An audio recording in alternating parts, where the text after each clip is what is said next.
Bonjour à tous, vous avez été 1800 à répondre à nos questions, ligne directe et puis causerie. À cet instant, c'est la causerie, 1500 questions, on a tiré au sort ces questions, elles sont devant moi. Merci Franck d'être là pour répondre à ces questions et on démarre tout de suite parce qu'on en a beaucoup. On démarre avec Benjamin.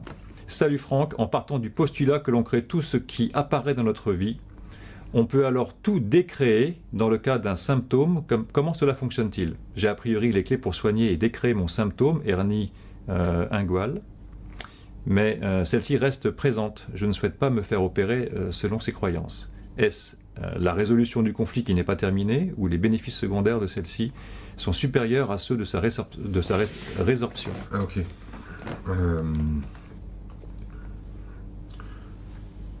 Ok, en fait, si tu veux, à mon avis, l'énergie qui coince en dessous de ça, Benjamin, c'est que tu fais une démonstration du pouvoir de la pensée. C'est-à-dire que ton corps exprime des symptômes liés, je pense, au fond, liés à ta valeur d'homme, c'est-à-dire à ta puissance, virilité, performance. Mais ce qui coince là-dedans, en fait, c'est pas tant que le corps exprime des symptômes que ton conscient n'a pas pris en charge, c'est que tu souhaites faire une démonstration du pouvoir de la pensée, c'est-à-dire que tu pourrais faire soigner le truc par la médecine traditionnelle, mais toi tu veux montrer que par l'énergie, par la pensée, on peut guérir le symptôme. Et ça me fait penser à cet exemple qu'on peut lire dans Conversation avec Dieu, où il y a un gars qui monte sur un immeuble pour faire la démonstration qu'il est Dieu, et qui saute de l'immeuble pour montrer qu'il est Dieu, et qui évidemment se scratche en bas, puisque s'il avait été Dieu, il n'aurait pas eu besoin d'en faire la démonstration. Et finalement, ton besoin de faire la démonstration que la pensée peut guérir ton symptôme révèle simplement la pensée inverse, c'est-à-dire que tu penses que la pensée n'a pas de pouvoir. C'est pour ça que tu veux faire une démonstration. Et du coup, tu es en train d'utiliser ton corps comme un moyen de montrer ta puissance. Et là, on voit que le symptôme, qui est révélé par la peur de ne pas être assez puissant, renvoie sur cette idée que ta démonstration de puissance aboutit toujours au même problème, c'est-à-dire le symptôme persiste. En gros, tu es en train d'essayer de faire une démonstration de puissance pour guérir ton problème qui révèle ton manque de puissance. C'est peut-être en acceptant de passer par la médecine traditionnelle, allopathique, que tu vas pouvoir abandonner la démonstration du pouvoir de la pensée et accepter en fait l'impuissance de Benjamin. Et là, tu vas guérir le symptôme à plusieurs étages simultanément. C'est ça, à mon avis, qui se joue en dessous. D'accord. Alors, on va passer à Elsa. La vie reprend, j'ai du pain sur la planche, tout azimut, mais le cœur y est. Vais-je y parvenir à rebâtir ce qui peut l'être? Ok. Donc, Elsa, là, ce que tu es en train de nous dire, c'est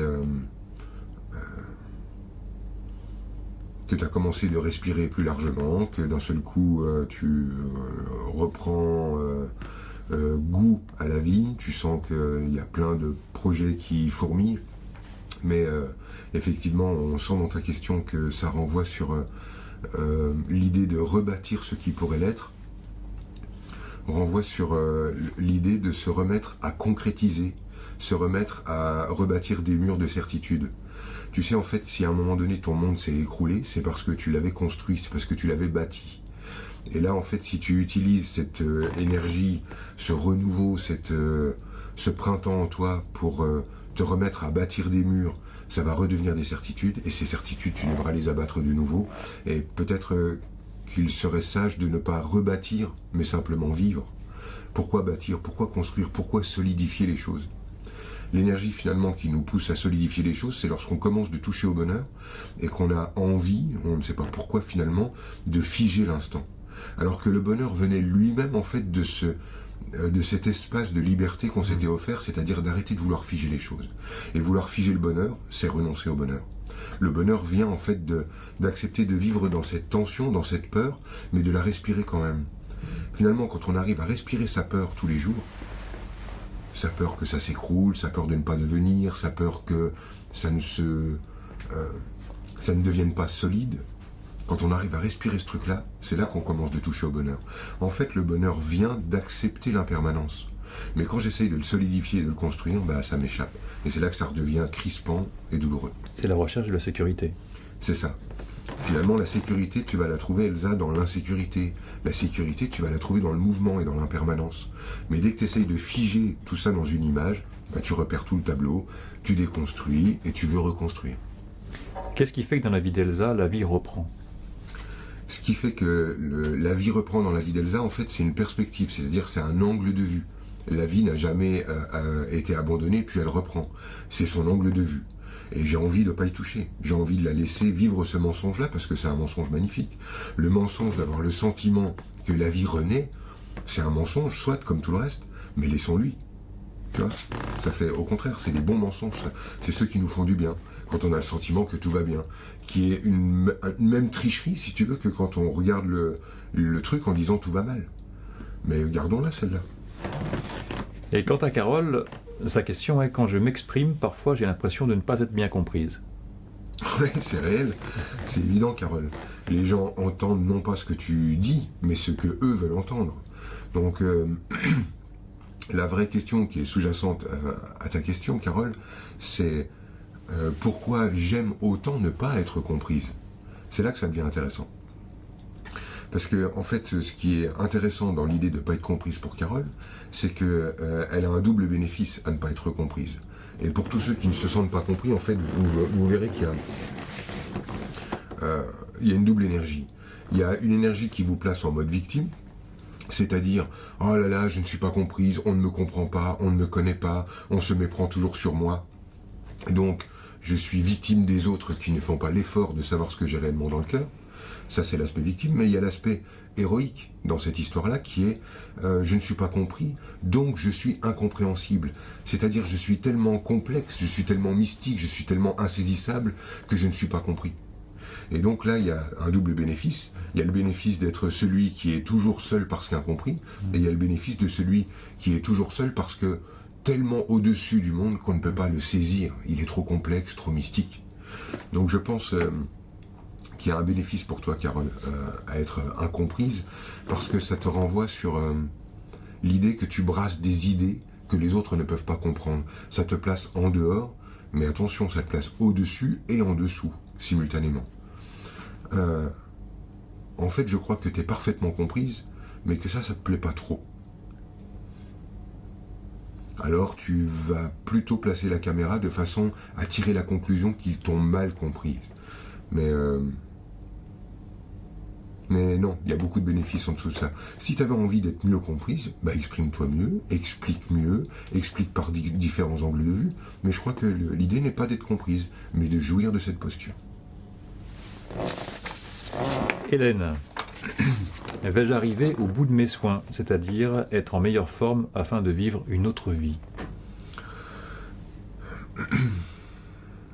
Alors Hélène, tu es en train de nous dire, lorsque j'aurai totalement guéri, je pourrai enfin changer de vie. Alors que je pense qu'il faudrait prendre le truc dans l'autre sens. C'est changer ton angle de vue sur ta vie, qui serait l'aboutissement de tes soins. Si tu veux, l'idée de vouloir aboutir à quelque chose pour enfin changer de vie, pour moi c'est une fausse piste. J'ai discuté il n'y a pas longtemps avec une personne une personne célèbre, qui a énormément de succès, et qui en fait vit dans la peur de la chute, dans la peur de ne plus vivre ce succès. Et je voyais en fait que cette personne, elle voulait accumuler du succès pour accumuler de l'argent, de la notoriété, pour finalement entasser suffisamment de sécurité, afin de un jour pouvoir se retrouver chez elle, autour d'un feu, avec des amis, à pouvoir simplement échanger et se marrer. Et donc elle développait énormément d'énergie pour arriver à cet endroit où enfin elle serait un jour en sécurité, dans un monde convivial, avec ses amis. Et je lui ai conseillé en fait de faire l'inverse, de partir de là où elle voulait arriver. Si tu arrives à observer l'endroit où tu veux aller, et que tu commences de créer directement cet endroit-là, c'est-à-dire de se mettre maintenant à créer cet endroit chaleureux, d'allumer ce feu dans la cheminée, de réunir ses amis, et de commencer de rire avec, là en fait tu as comme point de départ ton point d'arrivée. C'est-à-dire que d'un seul coup, tu as déjà l'endroit où tu voulais arriver, et ce que tu vas ensuite produire, dans la personne avec qui j'ai parlé, c'était produire du succès, puisque c'est une personne publique. Ce qu'elle allait produire était d'un seul coup sans enjeu. D'un seul coup, il n'y avait plus ces engagements sous-jacents. D'un seul coup, en fait, faire son métier devenait libre. Libre, en fait, d'arriver quelque part, puisqu'elle était déjà au point d'arriver. Si, en fait, la personne qui me parle, j'ai oublié son prénom, c'est qui? Elsa? Hélène. Hélène. Si Hélène, en fait, tu te mets maintenant à regarder, en fait, le but que tu es en train de chercher à atteindre, et que tu le mets en place tout de suite, en voyant, en fait, ce que tu souhaites vivre, et que tu te mets à le vivre, ce que tu vas ensuite produire, qui avant était produit pour y parvenir, va devenir maintenant des gestes gratuits, des gestes dénués de business sous-jacent, dénués du besoin de résultats. Et c'est là en fait que ça prend son plein potentiel. C'est là que finalement l'énergie est complètement développée. C'est quand tu fais les choses gratuitement, parce qu'il n'y a plus d'enjeu. Oui, mais là, ça veut dire s'affranchir d'un modèle de société, parce que combien de fois on a entendu bientôt la retraite. Je travaille, moi j'ai un ami qui a travaillé toute sa vie comme un forcené, il a préparé sa retraite et il est mort une semaine avant. Oui, parce que en fait il aurait pu mourir une semaine après, ou il aurait pu vivre la retraite, mais continuer de vivre dans le stress, la tension et le demain ça ira mieux. C'est pour ça en fait que ça peut être bon d'aller identifier qu'est-ce que vous êtes en train de chercher derrière tout ça. Et vous allez vous apercevoir que derrière votre course au succès, à l'argent, à la sécurité, ce qui est au fond, finalement, c'est un truc très humain, un truc de rencontre, un truc de simplicité, un truc d'échange avec vos gamins. Et ça, en fait, c'est déjà disponible. Mais l'idée de « je vais cravacher maintenant, je vais souffrir maintenant pour manger mon pain blanc plus tard », c'est un fantasme. Mange ton pain blanc tout de suite. Régale-toi avec tes gamins tout de suite. Crée ces instants magnifiques maintenant. Et le but sera atteint. Et une fois que ce but est atteint, tout ce que tu vas mettre en route, là ça devient hyper puissant, parce que ça n'est plus freiné par l'attente, freiné par le besoin de résultat. Moi je suis convaincu que c'est comme ça que ça fonctionne le mieux. Ouais, c'est même carrément un piège en fait. C'est une course sans fin, c'est un fantasme, mais tout le monde l'a déjà observé. Je suis en train d'exprimer un truc que vous savez déjà. Maintenant, posez-le, appliquez-le, prenez le temps de respirer avec les vôtres, il n'y a que ça, vous allez mourir dans une seconde. Céline, bonjour Franck, comment gérer mon hypersensibilité? La réponse est dans la question, Céline. Comment gérer mon hypersensibilité? Lorsque tu veux gérer ta sensibilité, c'est que tu cherches à la contraindre.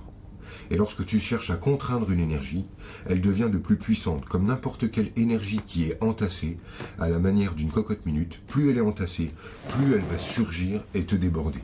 Et en fait, tu es devenu hypersensible parce que tu essayes de gérer ta sensibilité. L'idée, ce serait peut-être de te débarrasser de l'image de la femme forte, de la femme qui sait absolument toujours où elle va, de la femme qui ne se laisse pas embarquer par sa spontanéité, par l'idée de rougir, par l'idée qu'on voit qu'elle a des émotions. C'est ton désir de ne pas être sensible qui fait que tu deviens super sensible. Si tu te laissais simplement respirer ta sensibilité, accepter qu'on voit ce que tu ressens et arrêter de vouloir absolument avancer masqué pour nous vendre une image d'une Wonder Woman qui avance dans la vie en sachant exactement ce qu'elle veut, etc., etc. Si tu te débarrasses de cette image qui n'a rien à voir avec qui est Céline et que tu acceptes sa sensibilité, bah, tu ne deviens plus hypersensible. Le problème dans tout ça, c'est gérer. Les émotions, ça ne se gère pas, ça se respire. Si on les gère, elles nous débordent.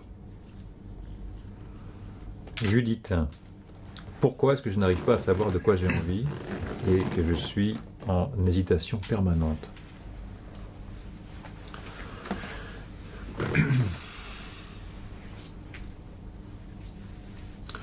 En fait, la question qui est soulevée par Judith, c'est la question du choix.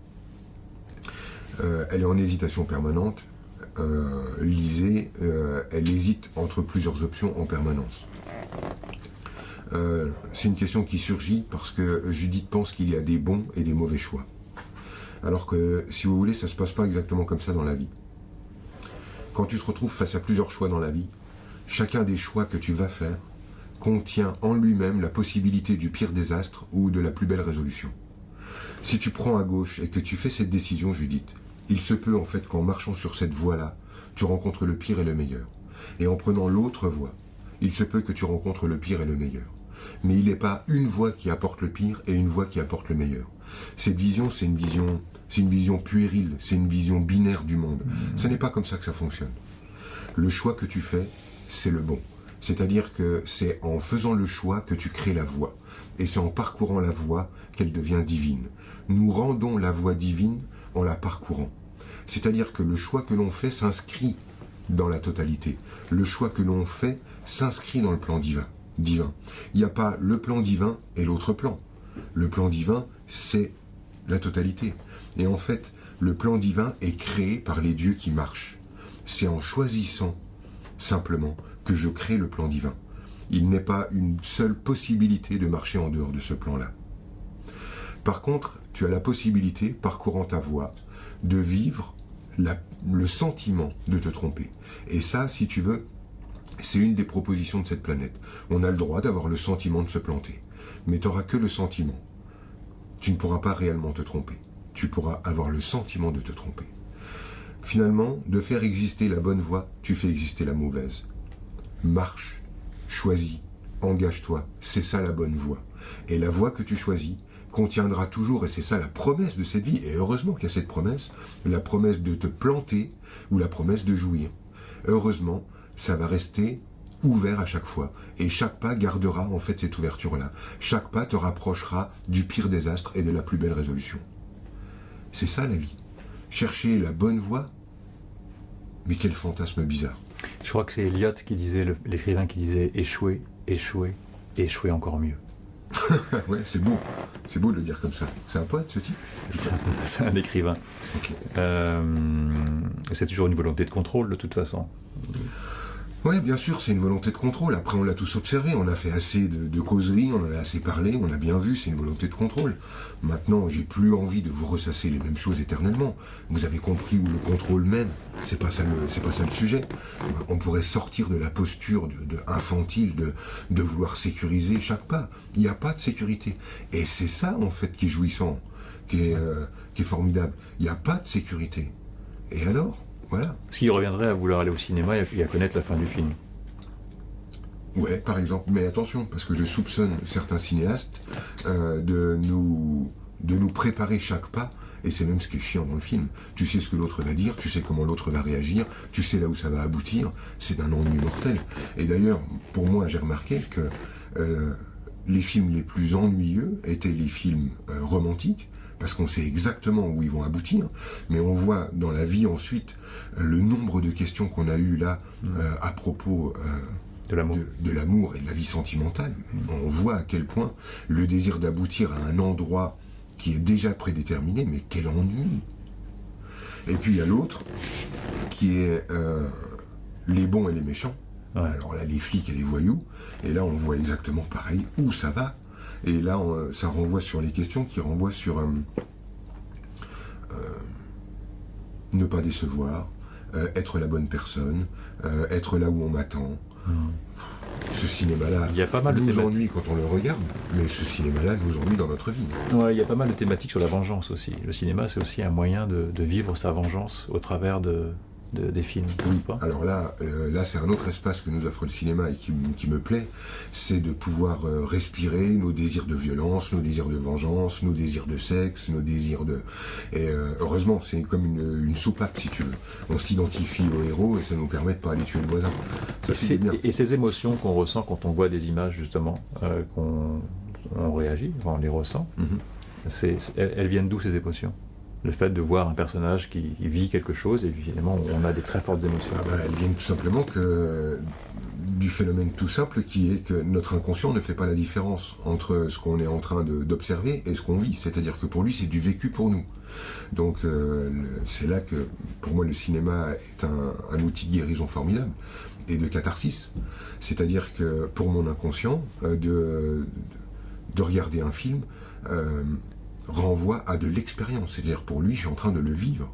Donc ça me permet de vivre des émotions sans avoir à les vivre dans mon monde réel.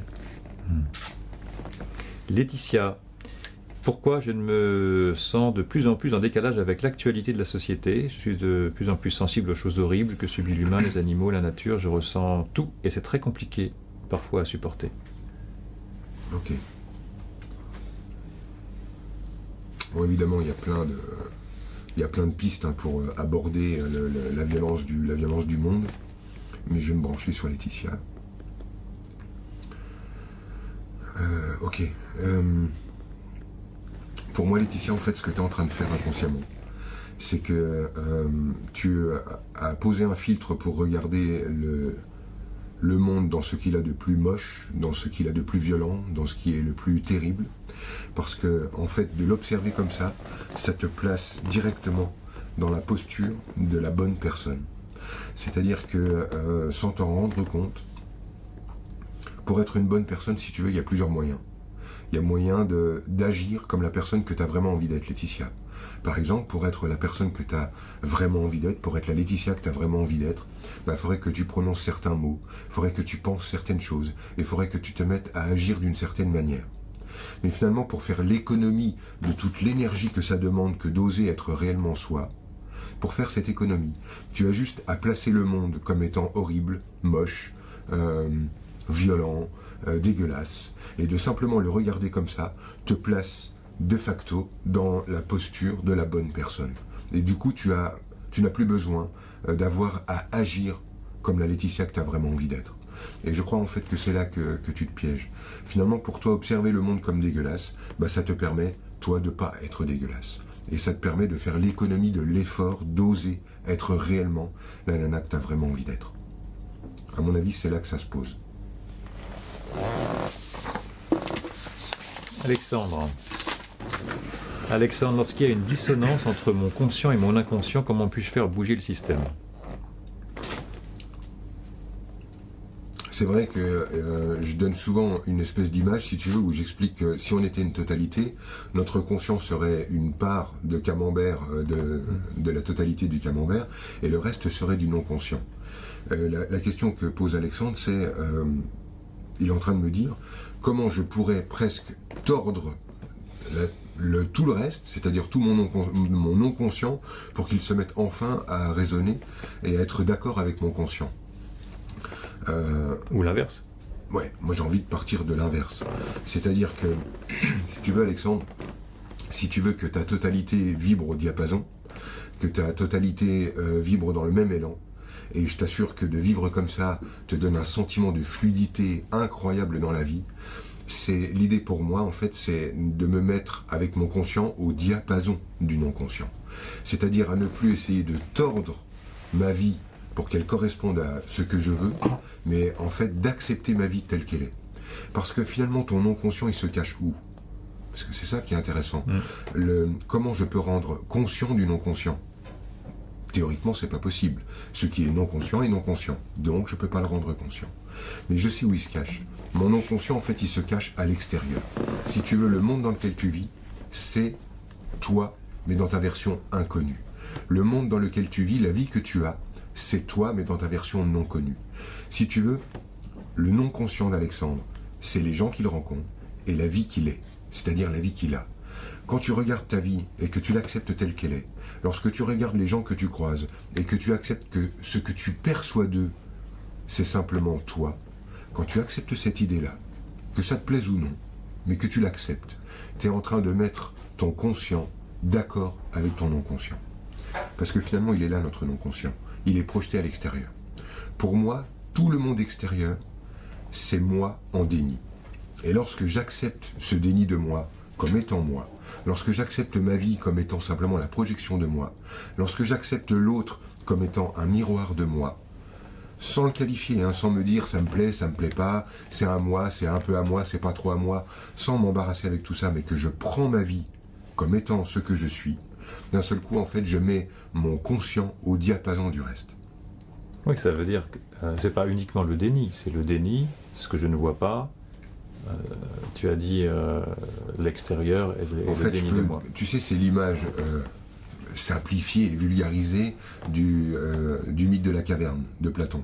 C'est-à-dire, imaginons en fait que j'ai la lumière du divin derrière moi. Lorsque la lumière du divin me traverse, elle traverse la bobine que je suis, mes enregistrements, mes traumas, etc. Et lorsque la lumière traverse la bobine, elle projette sur l'écran la vie. La vie que j'observe, finalement, c'est lorsque la lumière a traversé la bobine que je suis. Parce que le monde que j'observe est passé à travers mes filtres. C'est le monde que j'observe. Et ce que je suis en train d'observer quand j'observe le monde, ça n'est pas le monde. C'est Franck projeté sur un écran. Lorsque j'essaye d'agir sur l'écran, je ne peux rien bouger. L'idée, c'est d'agir sur la bobine. Et j'ai remarqué en fait que le meilleur moyen pour moi d'agir sur la bobine sans me prendre la tête avec de la thérapie et à me mettre à creuser quelque chose, c'est simplement d'accepter que l'écran que j'observe, c'est moi. C'est-à-dire d'accepter que l'écran soit ma version inconnue de moi. Et d'un seul coup, la vie que j'ai devient un outil de connaissance de Franck, et non plus un outil de positionnement identitaire de Franck, en moi je suis pas comme ci, moi je suis pas comme ça, mais regarde comment ils font, regarde comment la vie est. Je prends conscience en fait que mon monde à l'extérieur est un outil de connaissance de moi. C'est-à-dire un outil qui me permet de rendre conscient ce que je n'étais pas conscient d'être. Et moi, cette démarche-là, elle me permet de mettre mon conscient au diapason de mon non-conscient. Et d'un seul coup, ma totalité vibre dans le même mouvement. Et c'est ça, en fait, qui rend ma vie beaucoup plus fluide, si tu veux, Alex. Ce qui évite de vouloir changer l'autre, ce qui évite de se mettre dans une position de lutte permanente. Oui, c'est ça. Ça te met vraiment dans une autre disposition. Bon, après, là, on est en train de soulever juste un petit coin de tout ce que ça apporte. Un petit coin du tapis. Mais voilà, c'est une piste que j'aime vraiment ouvrir. Vincent, je me suis enfermé dans une bulle imaginaire car j'ai peur de vivre. Quelle est l'énergie sous-jacente qui encourage à donner raison à mon avatar peureux plutôt que d'être vrai et heureux?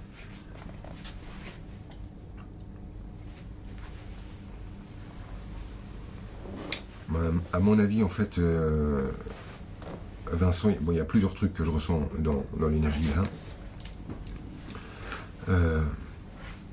Le premier truc, en fait, qui me choque, c'est l'idée de vouloir être vrai.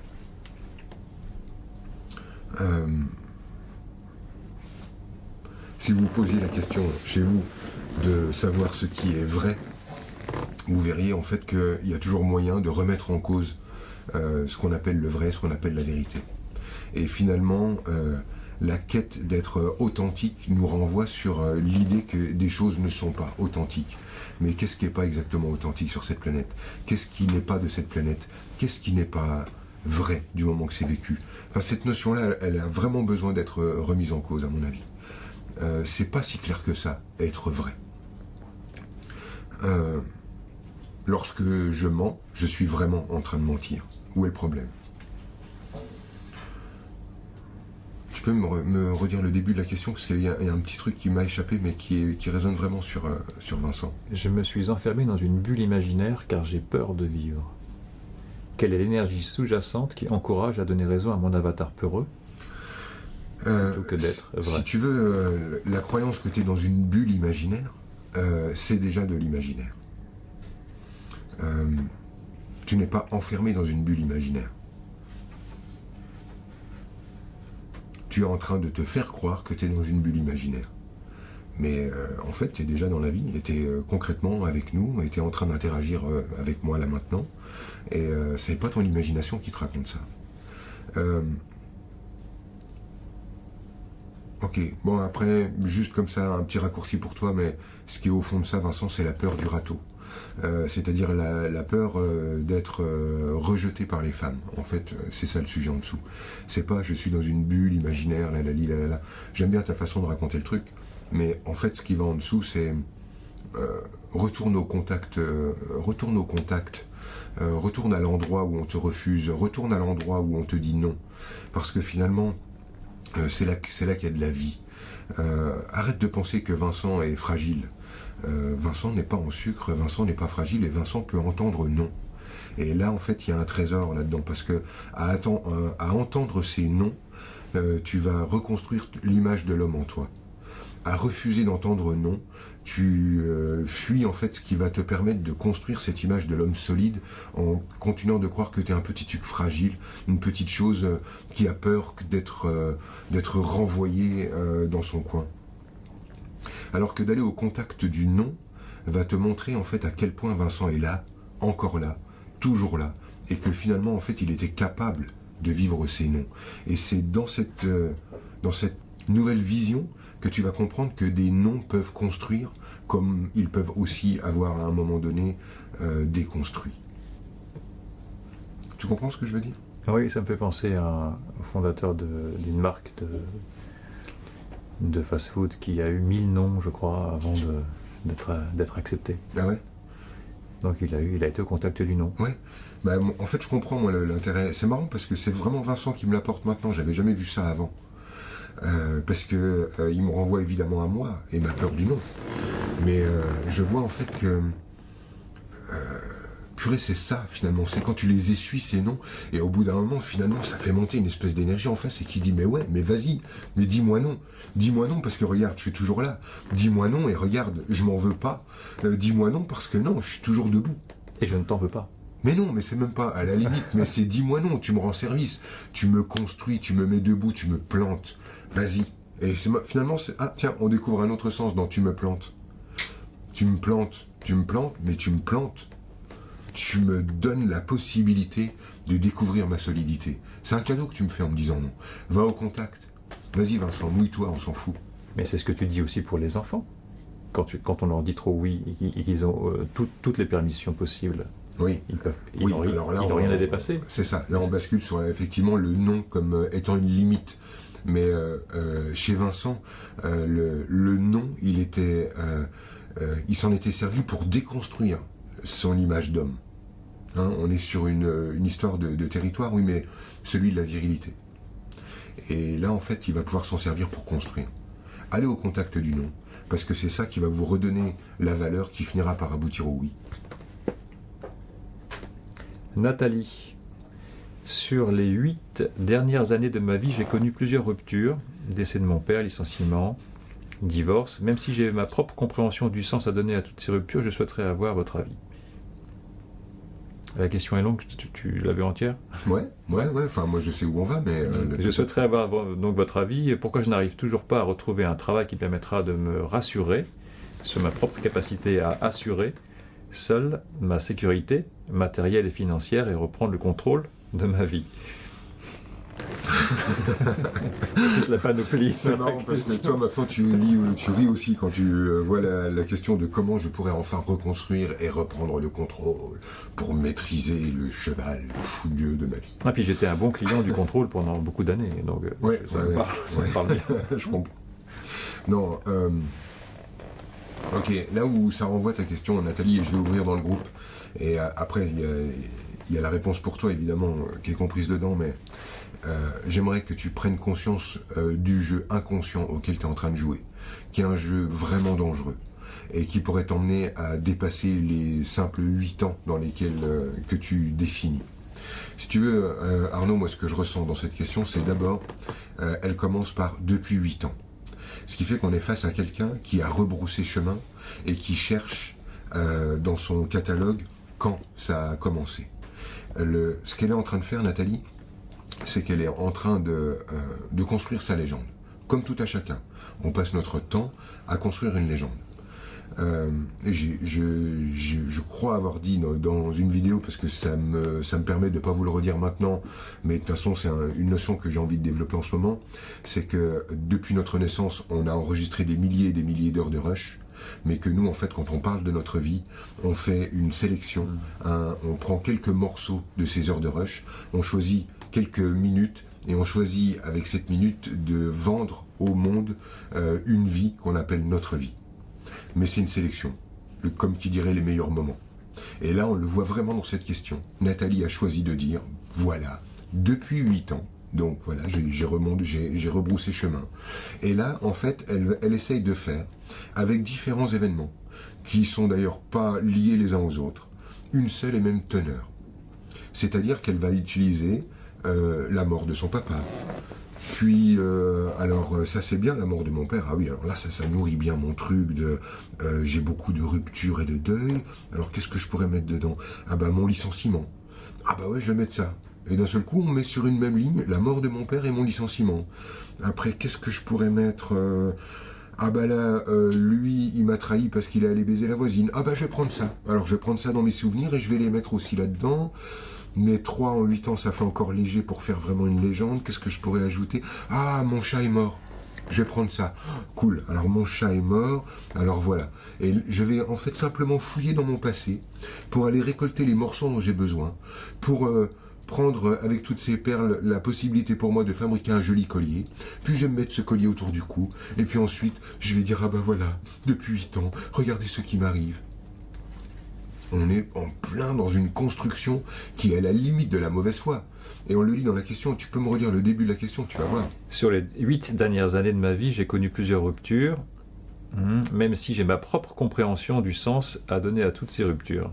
Je souhaiterais avoir votre avis pour comprendre pourquoi je n'arrive toujours pas à retrouver un travail qui me permettra de me rassurer. C'est ça, plusieurs ruptures. On est dans, je mets sur un pied d'égalité les ruptures nées du deuil, la mort de mon chat, les ruptures amoureuses, les ruptures au boulot, c'est-à-dire j'ai perdu mon job.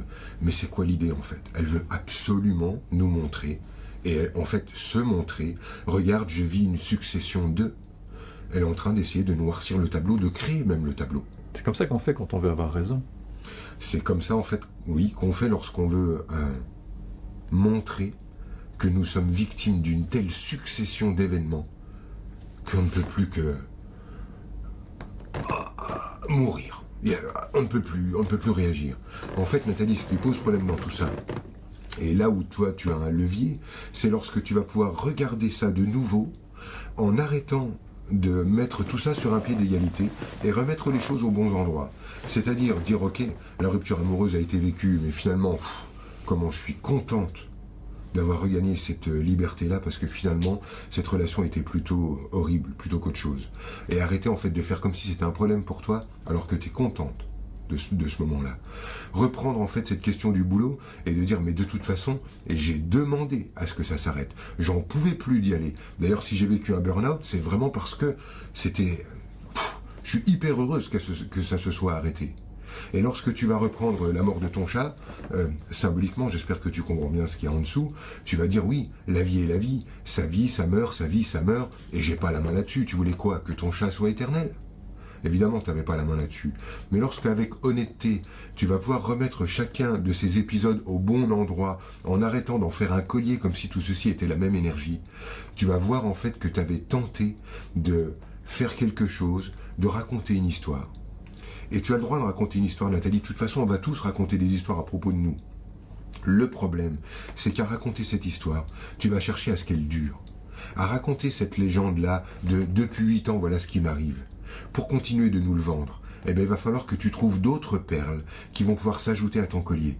Mais tu vas voir que demain, quand quelqu'un va te claquer la porte au nez et que on va pas te laisser passer en premier ou qu'on va te bousculer dans le métro, tu vas te servir de ça pour créer une nouvelle perle et l'ajouter à ton collier. Et finalement, ton angle de vue sur la vie sera comment je pourrais enfin trouver une nouvelle perle pour consolider ma légende. C'est là que ça devient dangereux. C'est presque une définition du libre arbitre. Bien sûr, c'est à quoi tu utilises ta capacité de choix. Vas-tu l'utiliser en fait pour regarder ceci ou regarder cela? Et là, Nathalie, elle est dans cette disposition aujourd'hui. Consolider sa légende à propos d'elle. C'est là que ça devient vraiment dangereux. Remets de l'humour, Nathalie. Tout ça, en fait, ça se règle avec de l'humour. Tu remets chaque épisode aux bons endroits. T'arrêtes d'en faire une ligne continue parce que tout ceci n'a aucun rapport. Et tu mets de l'humour sur ce que tu avais tenté de faire. Et là, tu vas regagner la liberté que tu cherchais. Marc, peux-tu lire dans ma structure et déceler ce qui se joue pour moi à l'heure actuelle? Mais bien sûr, Marc. Bien sûr. Dans la série, j'ai pas de questions, mais vas-y, fais-moi du bien, mon grand. Non, avec plaisir, Marc. Avec plaisir. Qu'est-ce qu'il y a dans ton énergie en dessous? Qu'est-ce qui se joue là-dessous?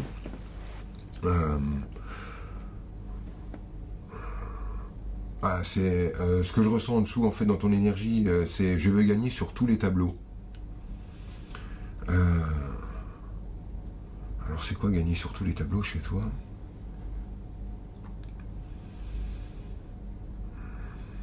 Ah, d'accord. Alors, l'énergie que je ressens en dessous, Marc, tu le prends comme ça, parce que là, c'est vraiment en direct. Ça me renvoie sur l'idée de montrer à ton père, dans une démonstration inconsciente, que tu peux faire mieux que lui. Je pense que c'est là que t'en es. Et à mon avis, c'est pour ça que tu prends la piste spirituelle.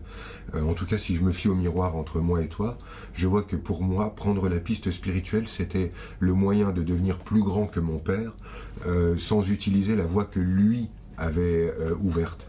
Parce qu'en fait, sur sa voie, j'aurais jamais été aussi magnifique ou aussi puissant que lui. Prendre une autre voie me permettait d'avoir le sentiment d'aller plus loin et le sentiment de faire mieux. Mais ce qui me dérange pour moi, et que tu peux prendre éventuellement pour toi également, Marc, dans tout ça, c'est que aujourd'hui j'ai envie de renoncer à l'idée de faire mieux que nos parents. Il y a un truc en fait qui me gêne dans ce truc-là, et vous pouvez chacun aller voir comment, d'une manière consciente ou inconsciente, vous avez tenté de faire mieux qu'eux. Mais il y a une prise de conscience qui me fait un bien fou et qui me remet à ma place d'enfant. C'est de savoir que ma mère ou mon père ont quelque chose de plus que moi et que je ne pourrai jamais, mais au grand jamais, récupérer. C'est qu'ils ont 30 ans d'avance sur moi.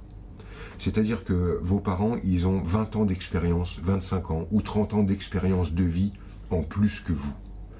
Et vous pouvez les juger comme étant à la ramasse parce que n'ayant pas ouvert les mêmes bouquins que vous, n'ayant pas le même rapport à l'information. Vous pouvez imaginer que vous êtes plus qu'eux. Mais il y a un truc en fait qu'ils ont et que vous n'aurez jamais. C'est 30 ans d'expérience de vie. Et je peux vous dire qu'il n'y a aucun bouquin qui vale 30 ans d'expérience. Il n'y a aucun film qui vale 30 ans d'expérience. Il n'y a rien qui vaut 30 ans d'expérience. 30 ans d'expérience, 30 ans de vie, 30 ans de minute après minute. Vous voyez ce que ça fait chez un être humain? Comment on peut encore imaginer qu'on peut devenir plus que nos parents, qu'on peut devenir meilleur que nos parents, qu'on peut valoir plus? Comment vous voulez faire mieux que 30 ans d'expérience de vie? Mais sans déconner, qu'est-ce qu'on a pu croire à un moment pour imaginer qu'on allait, avec notre grande sagesse et notre gros pouvoir et notre immense rapport à l'information et à tous les bouquins qu'on...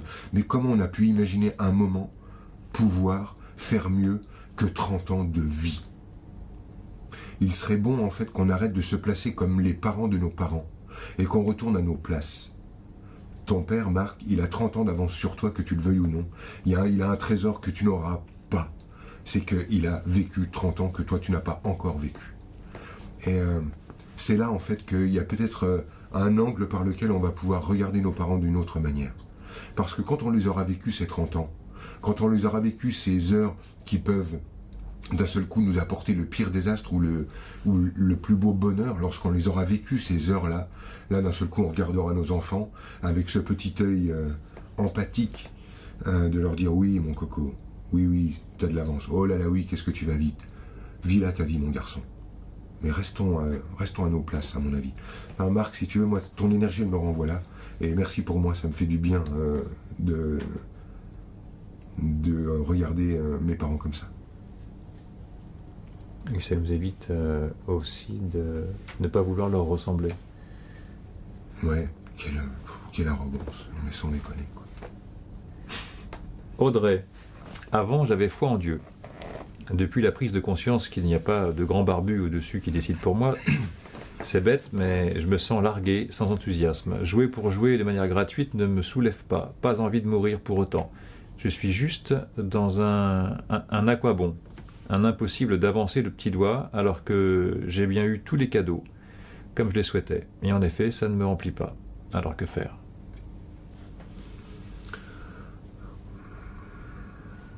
Tu sais Audrey, si on remet en cause le judéo-chrétien, c'est parce qu'il a fini par nous faire penser qu'il y avait des ennemis à l'intérieur de nous et qu'il fallait s'améliorer. Et que l'idée en fait de devoir s'améliorer, évoluer et se corriger a abouti simplement au sentiment qu'il y avait quelque chose à l'intérieur de nous dont il fallait se méfier et qu'il y avait quelque chose contre lequel on devait lutter à l'intérieur de nous, et on voit en fait à quoi ça aboutit dans la vie des gens. Moi c'est l'angle de vue par lequel je regarde le judéo-chrétien, et c'est ça en fait qui m'agace dans tout ça. Par contre, ça me paraît vraiment dommage que la prise de conscience qu'effectivement Dieu n'était pas un individu colérique, un individu qui passe son temps à cataloguer les gens comme étant soit bons, soit mauvais, un crétin arrogant qui donne des bons et des mauvais points. L'idée en fait d'avoir dépassé ça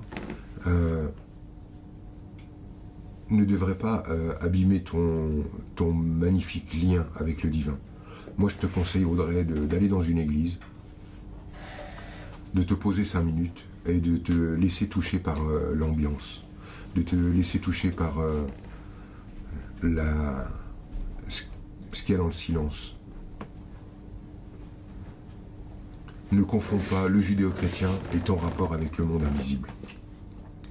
Et si tu en as besoin, parce que tu as besoin de te sentir soutenu, et je pense en fait que c'est même pas tant que tu as besoin de te sentir soutenu, c'est que tu as besoin d'offrir tes cadeaux à quelqu'un. Et moi je trouve que c'est cool ça, c'est une belle posture. Offre tes cadeaux à quelqu'un, répare ton lien avec le Christ, retourne vraiment dans une église, ressens le lien parce qu'il n'a jamais été abîmé, et effectivement offre tes cadeaux à ce Dieu, à cette... ce que toi tu mets en dessous de Dieu, et offre-les ces cadeaux. Quand je parle de cadeaux, c'est que je soupçonne que tu arrivais à vivre ta vie lorsque tu pouvais offrir les bénéfices, ce que tu récoltais, à quelque chose de plus grand que toi. Moi je trouve ça beau et je trouve ça noble. Et ne jette pas le bébé avec l'eau du bain. Tu peux réparer le lien, le recréer à ta façon et continuer d'offrir les cadeaux à ton Dieu. Cécile, salut Franck. Pourquoi est-ce que souvent je pense à tout envoyer balader à partir seul dans la nature, loin de tout, alors que pourtant je suis heureuse de faire ce que je fais en ce moment, là où je suis? Eh ben je vais tousser.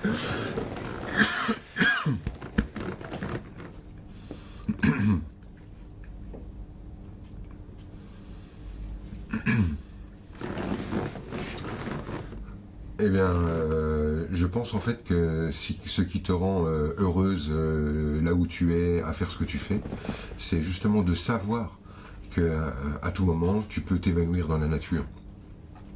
Finalement, l'idée n'est pas de trancher est-ce que je dois rester là à vivre ce que je vis ou est-ce que je dois m'enfuir, mais simplement peut-être accepter que c'est de savoir que tu as la possibilité de t'enfuir, la possibilité de s'évanouir dans la nature, qui te permet d'être aussi confortable à l'endroit où tu es. Je pense pas en fait que ça te vienne pour que tu tranches la question, est-ce que je reste, est-ce que je reste pas, mais simplement le fait de savoir que tu peux ne pas être là, te permet d'être là. C'est un fonctionnement naturel. Nathalie, pourquoi mes dépressions reviennent-elles? Comment en sortir définitivement? Tu vois Nathalie, à mon avis, c'est l'idée de vouloir en sortir définitivement qui crée la dépression. C'est-à-dire que de vouloir sortir définitivement de la dépression fait que tu places une espèce de veille, une caméra sur toi pour vérifier que tu n'es pas en train de déprimer.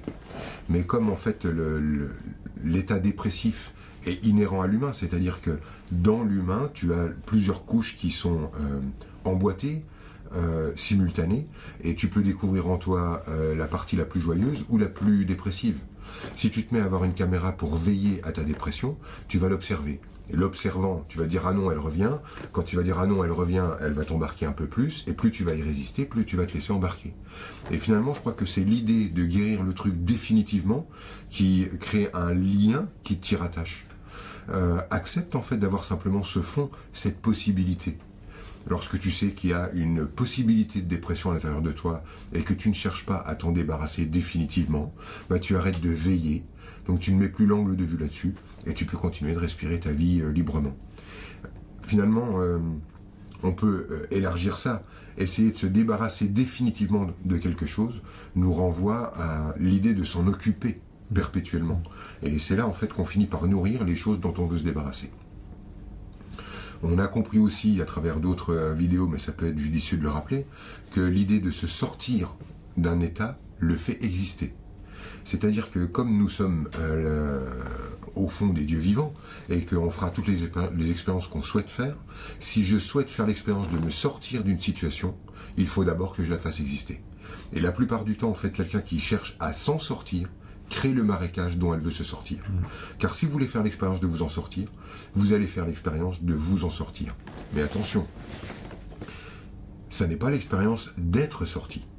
Être sorti, c'est quelque chose dont on ne se rend pas compte. Quand on est sorti d'affaires, on s'en est sorti, c'est-à-dire qu'on est en train d'observer autre chose dans la vie. Quand on est en train de s'en sortir, l'expérience qu'on fait, c'est d'être en train de s'en sortir. Et c'est un mouvement perpétuel. Moi, j'ai vécu avec quelqu'un qui passait son temps à s'en sortir et qui, pendant 15 ans, était en train de s'en sortir. C'est-à-dire que s'en sortir est un mouvement continu, où à chaque fois que je veux m'en sortir, je crée le marécage dont je veux m'extraire, donc je veux m'en sortir. Et c'est l'énergie de vouloir s'en sortir qui crée le marécage, et ça se nourrit, ça. En fait, c'est quand j'accepte de ne pas m'en sortir, et que je me prends tel que je suis, et que j'arrête de vouloir faire de ma vie une ère de bonheur, de joie ou de paix, et que j'accepte les mouvements, que d'un seul coup, en fait, j'arrête de focaliser sur ce que je ne veux pas. Est-ce qu'on pourrait profiter de la dépression ? Mais carrément, bien sûr qu'on peut. Après, c'est dur de dire ça à Nathalie parce que chez elle, c'est pas une image. La dépression, c'est quelque chose qui va tellement profond chez elle qu'elle n'a même plus la force de vouloir mourir. Donc, ce sont des douleurs profondes. Il y a, j'ai envie de dire, la fausse dépression, celle qu'on raconte, et puis il y a la vraie dépression, celle qu'on ne raconte pas, celle qui est vécue, tu vois. Mais effectivement, elle n'est pas là pour rien. Je remarque, bon après de manière globale, que c'est une porte pour les humains pour toucher leur désir de mort. Parce que c'est nécessaire. Lorsque tu es capable, Arnaud, d'observer chez toi la part de toi qui désire mourir, et que tu la reconnais, tu reconnais simultanément ton désir de vivre. Et je vois plein de personnes, si tu veux, qui sont coincées dans un espèce d'état intermédiaire, qui renvoient des questions sur pourquoi je n'arrive pas à me sentir en vie, et qui sont au fond parce qu'ils ne se sont jamais donné et regardé le droit qu'ils avaient de mourir. Mais quand je me refuse le droit de mourir, au fond, je suis en train de me refuser le droit de vivre simultanément. Alors, apprendre avec des pincettes. Je ne suis pas en train de conseiller aux gens de se suicider, hein, on entend bien le truc. Je suis en train de conseiller aux gens de regarder le droit qu'ils ont, la légitimité qu'ils ont, puisque c'est leur vie, d'y mettre fin s'ils le désirent. Parce que quand je me donne le droit de mettre fin à ma vie, je me donne le droit de la vivre. Sinon, je peux rester coincé dans un espace intermédiaire qui est, on m'a mis en vie, on m'a donné la vie, et j'ai pas eu le choix. Et ça peut vraiment créer une espèce de crise d'ego, hein, c'est-à-dire une crise d'orgueil, de dire vous m'avez fait le sale coup de me mettre en vie, et je ne l'ai pas choisi. Et du coup, je n'arriverai pas à la vivre parce que ça vient pas de moi. Mais quand je regarde mon droit d'y mettre fin, d'un seul coup, je me donne la vie. Et ça change complètement la donne. Donc regarder le désir de mort renvoie sur me donner le désir de vivre. Je crois que c'est en Inde que... Oui, c'est ça, tu vas me parler du gars qui a porté plainte contre ses parents parce qu'il a été mis au monde sans son consentement. Mais c'est génial parce que c'est exactement ça. J'ai été mis au monde sans mon consentement, alors redonne-le toi, ce consentement. Redonne-toi vraiment le droit. Donc tu regardes ton droit de couper le jeu, et tu verras qu'à cet endroit-là, c'est toi qui te remets au monde, c'est toi qui te donnes la vie. Et ça change la donne. Parce que finalement, tu ne la vis plus comme une espèce de vieux truc qu'on t'a filé, puis avec lequel faut gérer, et puis tant pis, mais quelque chose en fait que tu t'offres. Aline, quels sont mes blocages qui m'empêchent de me souvenir d'événements particuliers de mon passé ? Alors là, tu vois, Aline, ça me renvoie directement à ce que je disais à Nathalie tout à l'heure à propos des perles. C'est-à-dire de ce désir d'aller fouiller dans mon passé pour voir quel morceau je pourrais choisir pour justifier mes manquements d'aujourd'hui. Et je crois en fait que s'il y a un blocage qui t'empêche d'aller visiter ton passé, c'est plutôt une bonne chose. Je dis que c'est une bonne chose parce que finalement, je crois qu'il y a quelque chose qui est dramatique à vivre pour les humains, mais qui en même temps est un cadeau incroyable, c'est l'amnésie. Si demain je me réveille et que j'ai complètement oublié qui je suis, évidemment, c'est dramatique, c'est un moment que je ne me souhaite pas de vivre, parce que oublier mon monde, mes amours, qui m'a mis au monde, qui sont mes enfants, c'est waouh, quel drame. Mais en même temps, quelle opportunité. L'amnésie me permet en fait d'arrêter de me souvenir qui je suis, me permet de me recréer d'une nouvelle manière, d'une manière neuve.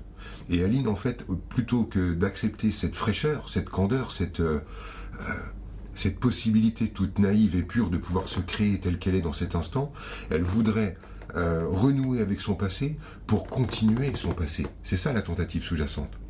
Alors que, à quoi bon? Pourquoi faire? Quelle est l'idée? Quel morceau vas-tu trouver pour créer quoi? Avoir cette sensation de trouver la bonne pièce de puzzle qui fait que « Ah, ça y est, j'ai tout compris. Oh mon Dieu, je suis réparé. » C'est un fantasme, Aline. Laisse tomber ce truc-là et renonce au besoin compulsif d'aller chercher dans ton passé ce qui pourrait justifier qu'aujourd'hui, tu n'oses plus aimer. Prends ton courage à deux mains, plonge dans ta candeur, aime tel que tu aimes aujourd'hui. C'est ça l'idée. L'amnésie, c'est un trésor. Je ne me souviens plus de qui j'étais et je peux me créer à neuf. Je ne suis pas obligé en fait d'agir constamment pour continuer de faire exister mes démons du passé. Parce que c'est de ça dont il s'agit au fond. Donc la vie, ça commence maintenant. La vie, ça commence maintenant.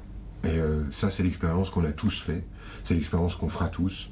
Et ça peut être bon de renoncer au besoin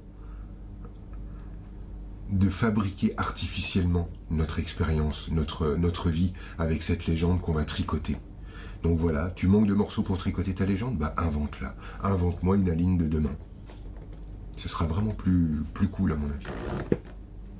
Ouais, ça me rappelle, il y a quelques années, tu parlais de pipoter son CV.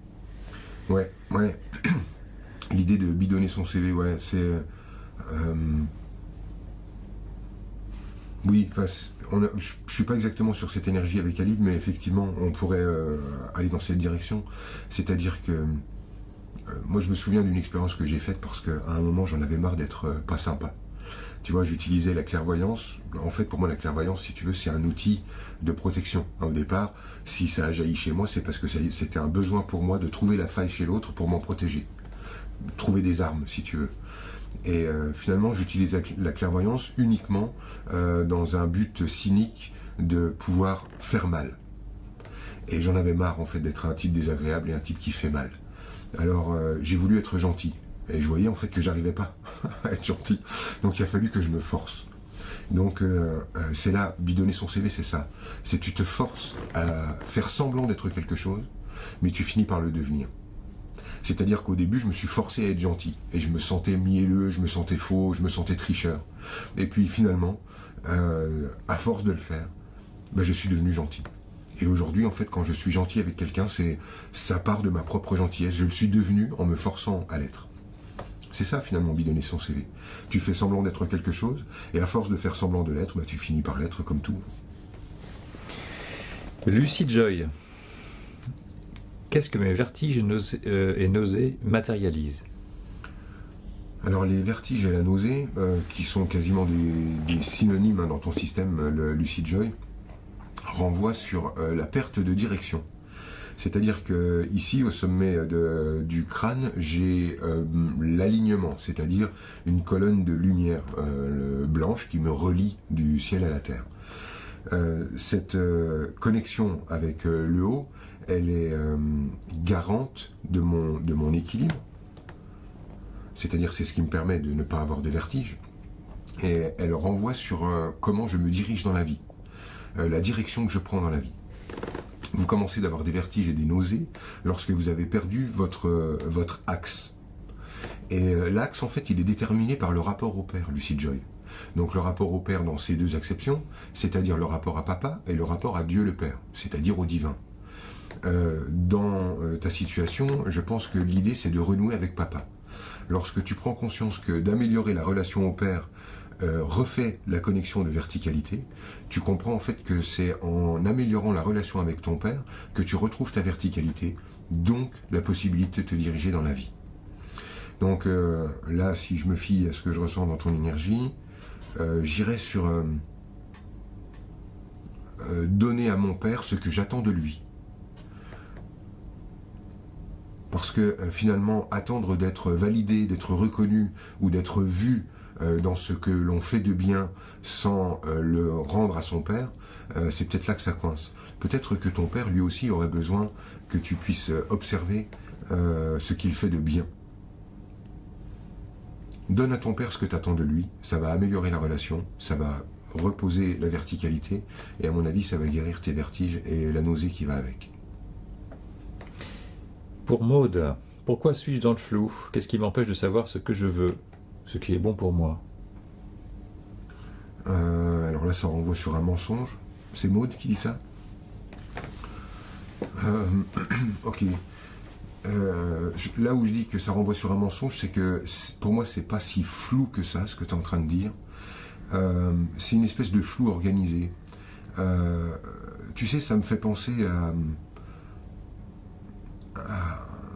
quand on a peur de demain et qu'on essaye de le flouter, qui renvoie sur les gens qui vivent la myopie, par exemple.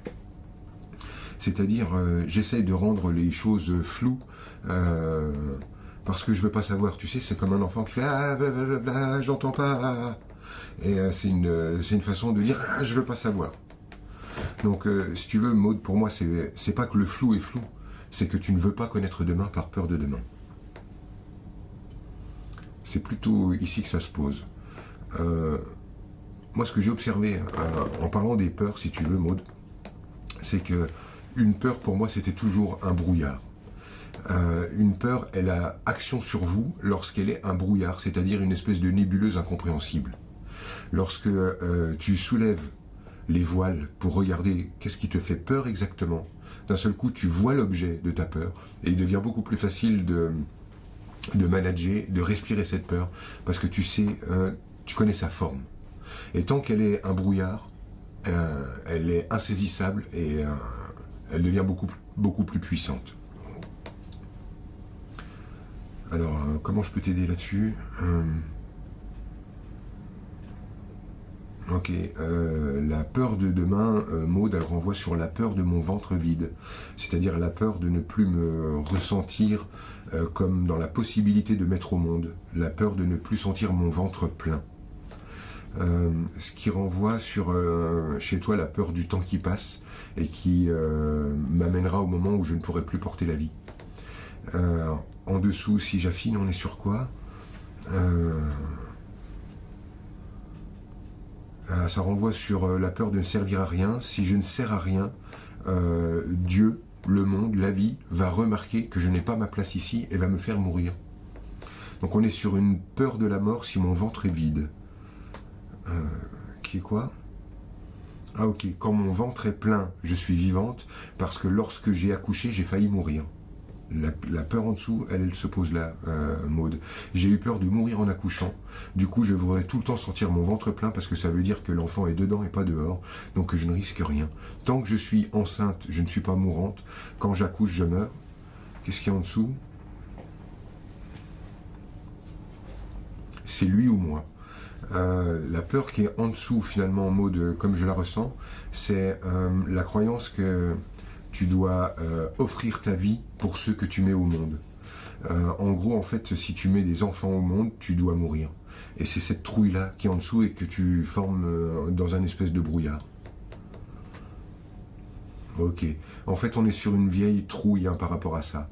L'idée chez toi, en fait, c'est que du coup, quand tu accouches de quelque chose, alors attention, parce que là, je parle d'enfant, parce que à mon avis, c'est l'axe. Pour ceux qui écoutent ça, vous pouvez agrandir à ce que vous mettez au monde, parce que ça peut être un projet, ça peut être une entreprise, ça peut être une nouvelle aventure. Et il y a cette croyance, en fait, que c'est l'aventure ou moi. C'est-à-dire, soit je mets mon truc au monde et je meurs, soit je garde mon truc dans mon ventre et je reste vivant. Hein, c'est la nébuleuse que Maud est en train de nous ouvrir derrière. Et comment elle pose ce truc-là? Ok. Alors, ce qui est derrière, c'est la peur de l'hémorragie, hein, c'est-à-dire la peur de me vider. Ok. Donc ça peut être aussi la peur de vomir, la peur de me perdre, la peur qu'on me ponctionne, hein, la peur qu'on me vide. Sur quoi j'irais? Écoute, très bizarrement, Maud, mais c'est ce que j'ai dans la tête, j'essaie de contourner le truc comme ça. J'irais vomir. C'est-à-dire que j'utiliserai l'énergie d'aller vomir pour aller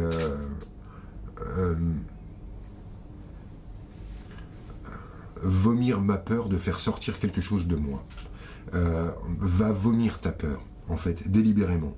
Donc tu y vas, tu fais le truc, c'est douloureux, c'est chiant, mais tu vas vomir ta peur. Voilà, ça me paraît judicieux. Voilà, je l'ai comme ça. Merci. Une question de bienvenue. Pourquoi mes efforts pour écouter en phase l'élan, le désir du cœur ne portent-ils pas leurs fruits dans la matière, cette vie? Ok. Donc là, bienvenue est en train de nous dire pourquoi mes tentatives d'écouter mon cœur ne portent pas leurs fruits dans la matière. Pour plusieurs raisons. Alors, attends, il y avait le deuxième mot déjà qui posait problème, c'est comment il a tourné son truc. Pourquoi mes efforts? Alors pourquoi mes efforts? Déjà, si tu veux, rien que là-dedans, bienvenue, il y a quelque chose. C'est vrai, pourquoi tes efforts? Ça pourrait s'arrêter là. Pourquoi tes efforts? Pour qui tes efforts? Qu'est-ce qui mérite tes efforts? Première question que tu pourrais soulever. Ça me paraît pas si obligatoire l'effort. Ensuite, l'idée de devoir écouter le cœur signifie qu'à l'intérieur de toi, bienvenue, tu as fait deux camps.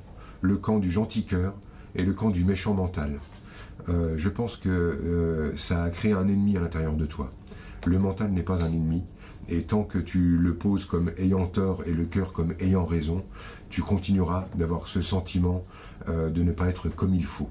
Et donc tu ne pourras pas aboutir à observer dans ta matière que tout devient fluide, puisque tu ne peux pas chercher la fluidité dans la matière en prenant la direction de la lutte intérieure. Tu ne peux pas lutter contre un méchant bienvenu à l'intérieur qui est celui qui pense et imaginer voir le reflet dans ta matière de quelque chose de fluide et de magnifique. Tu ne peux pas faire la guerre dedans et chercher la paix au dehors. Ce que tu observes à l'extérieur, c'est la guerre qui est en train de se construire à l'intérieur. Peut-être qu'en cessant des efforts pour corriger bienvenu et de laisser ton mental avoir le droit d'avoir la place magnifique qu'il a, serait la clé. Moi j'irais dans cette direction-là. Olga, comment passer à l'acte, s'engager dans ce que j'aime et je souhaite sans avoir peur, sans se retenir?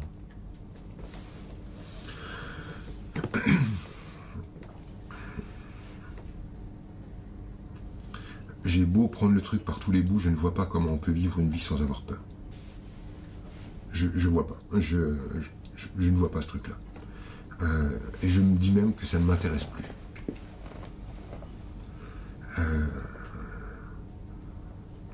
Moi, tu vois, j'ai fait un AVC il y a 5 ans. Et du coup, ça a déclenché chez moi une immense peur de mourir. C'est marrant parce que souvent on dit que quand on a vu l'autre côté, ce qui a été le cas dans mon expérience, on dit depuis qu'on a vu ce qui se passait de l'autre côté du voile, du coup on n'a plus peur de mourir. Et c'est vrai que ce qui se passe est tellement magnifique que tu te dis ah bah super, c'est génial d'y aller. Mais en fait, ça m'a renvoyé simultanément ah mais j'ai pas du tout envie de perdre Franck, je l'aime ce mec, et j'ai envie de continuer cette expérience. Et je vis avec la peur de la mort. Eh bien, cette peur de la mort a rendu mon quotidien beaucoup plus sympathique, beaucoup plus intense, beaucoup plus vivant. Si tu savais, Arnaud, le nombre de fois en une semaine où je pense à la mort, tu serais étonné de voir à quel point aujourd'hui elle est ma frangine. Je vis avec elle. Et c'est elle en fait qui me dit à quel point l'instant est merveilleux.